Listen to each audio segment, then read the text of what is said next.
Phobias होते हैं, डर होता है, हाँ, उसका रीजन भी ट्रॉमा हो सकता है। डीप लेवल पे हो सकता है, क्योंकि हमें रूट कॉज जानना बहुत ज़रूरी है लवप्रीत। हम ऐसे ही हवा में बातें नहीं कर सकते, उस चीज़ के लिए जानना बहुत ज़रूरी है कि कब शुरू हुआ, कहाँ से शुरू हुआ, क्या इवेंट था।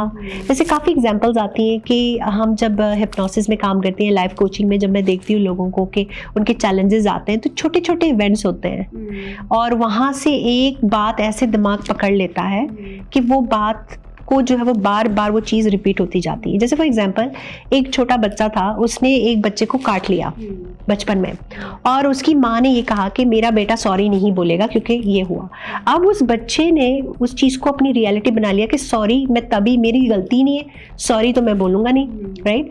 अब जब वो रिलेशनशिप में गया तो वो कभी सॉरी ना बोले, अब उसके पार्टनर को उस चीज़ से ट्रॉमा हो रहा है कि मुझे कभी सॉरी नहीं मिल रही है। एक छोटी सी एग्जाम्पल है, क्योंकि वो बंदा, उसके दिमाग में वो प्रोग्रामिंग हुई हुई है। सो जब हम हिप्नोसिस की बात करते हैं तो माइंड की बात आ जाती है, कॉन्शियस माइंड, सबकॉन्शियस माइंड।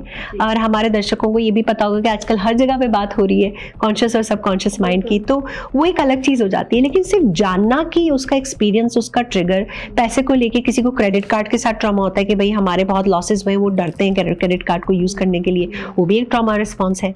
तो अलग अलग एक्सपीरियंसेस, फिजिकल टच है, सेक्शुअल ट्रॉमा है, वो भी एक अलग टॉपिक है कि बचपन में आपके साथ क्या इंसिडेंट्स हुए कि आपको टच से ही वो ट्रिगर होता है, तो वो हम ट्रिगर्स कहते हैं। एक्सपीरियंस डेफिनेटली अलग होता है, लेकिन उस चीज़ का जो ट्रिगर है वो मेमोरी से आता है और वो मेमोरी आपके ब्रेन में स्टोर होती है और उसका स्कोर आपकी बॉडी रखती है।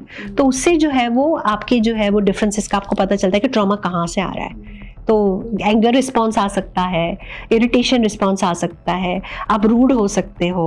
सो समझना पड़ता है इसको थोड़ा सा। ਇਹ ਪੂਰਾ ਪੋਡਕਾਸਟ ਦੇਖਣ ਲਈ ਸਾਡੇ ਚੈਨਲ ਤੇ ਵਿਜ਼ਿਟ ਕਰੋ